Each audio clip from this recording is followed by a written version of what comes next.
یہ واقعہ ہجرت نبوی صلی اللہ علیہ وآلہ وسلم سے تقریباً 5 سال قبل پیش آیا۔ ایک دن کافروں کا ایک ٹولہ رسول اللہ صلی اللہ علیہ وآلہ وسلم کے پاس آیا اور کہنے لگا کہ اگر آپ اللہ کے سچے نبی ہیں تو ہمیں کوئی نشانی دکھلا دیجیے، جس سے ہمیں یہ یقین آ جائے کہ واقعی آپ اللہ کے نبی اور اس کے رسول ہیں اور آپ پر وحی نازل ہوتی ہے۔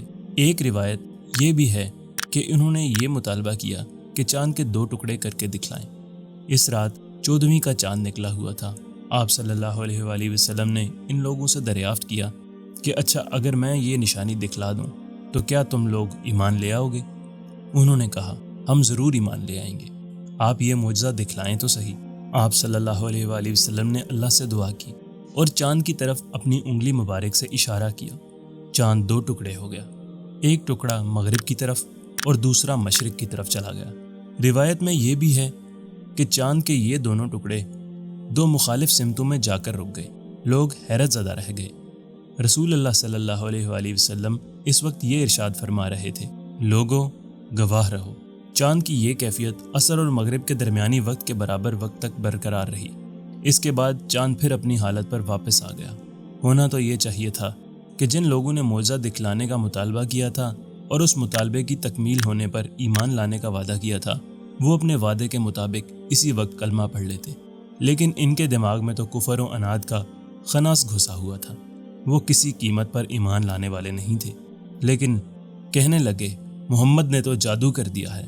پھر خود ہی یہ بھی کہنے لگے کہ جادو ہم پر تو ہو سکتا ہے، لیکن جو دور دراز کے علاقوں میں رہتے ہیں ان پر تو نہیں ہو سکتا۔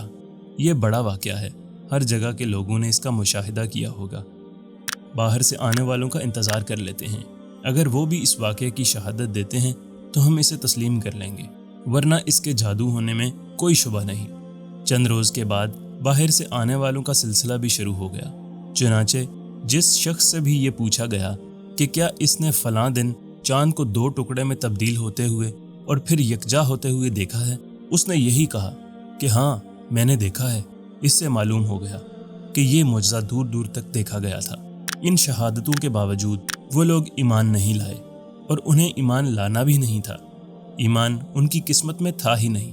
صحیح بخاری و مسلم میں حضرت انس بن مالک رضی اللہ تعالیٰ کی روایت ہے کہ اہل مکہ نے رسول اللہ صلی اللہ علیہ وآلہ وسلم سے درخواست کی کہ وہ انہیں اپنی نبوت کی کوئی نشانی دکھلائیں۔ آپ نے چاند کو 2 ٹکڑے کر کے دکھلا دیا۔ اہل مکہ نے جبل ہرا کو چاند کے 2 ٹکڑوں کے درمیان دیکھا۔ اسی طرح کی ایک اور روایت حضرت عبداللہ بن مسعود رضی اللہ تعالیٰ سے بھی ہے کہ رسول صلی اللہ علیہ وآلہ وسلم کے زمانہ مبارک میں چاند کے 2 ٹکڑے ہو گئے، جس کو سب نے دیکھا۔ آپ صلی اللہ علیہ وآلہ وسلم نے لوگوں سے فرمایا کہ دیکھو اور گواہی دو۔ اسی سے منسلک ایک حکایت ہے کہ ابو جہل نے حبیب بن مالک، جو کہ یمن کے بہت بڑے سردار تھے، پیغام بھیجا کہ حبیب محمد صلی اللہ علیہ وآلہ وسلم نے فلاں تاریخ کو چاند کے 2 ٹکڑے کرنے ہیں، تم یہاں آ جاؤ، چاند کو دیکھنا وہ 2 ٹوٹے ہوتا ہے یا نہیں۔ چنانچہ حبیب بن مالک نے رخت سفر باندھا اور کوہ ابو قیس پر پہنچ گئے، جہاں کفار نے مطالبہ کر دیا تھا کہ آسمانی معجزہ یہاں دکھاؤ یا چاند کو 2 ٹکڑے کرو۔ میرے آقا محمد صلی اللہ علیہ وآلہ وسلم تشریف لائے اور چاند 2 ٹکڑے کر دیا اور واپس تشریف لے گئے۔ حبیب بن مالک یہ دیکھ کر حضور اکرم صلی اللہ علیہ وآلہ وسلم کے پاس تشریف لے آئے اور بولے یہ سب ٹھیک ہے، لیکن بتائیے میرے دل کو کیا دکھ ہے؟ آپ صلی اللہ علیہ وآلہ وسلم نے فرمایا تیری ایک ہی بیٹی ہے جس کا نام ستیحہ ہے، وہ اندھی، لولی، لنگڑی، بہری اور گونگی ہے، تجھے اس کا دکھ ہی اندر سے کھائے جا رہا ہے، جاؤ اللہ تعالیٰ نے اس کو شفا دے دی ہے۔ حبیب یہ سنتے ہی دوڑ کر اپنے گھر آئے تو ان کی بیٹی ستیحہ نے کلمہ پڑھتے ہوئے دروازہ کھولا۔ حبیب نے پوچھا ستیحہ تجھے یہ کلمہ کس نے سکھایا؟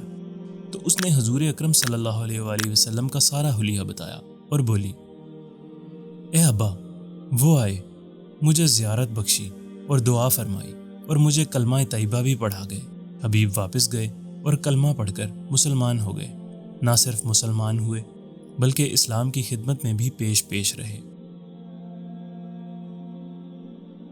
ویڈیو دیکھنے کا شکریہ، لائک کرنا نہ بھولیے گا۔ چینل کو سبسکرائب نہیں کیا تو ابھی کر لیں اور گھنٹی کا بٹن ضرور دبائیں۔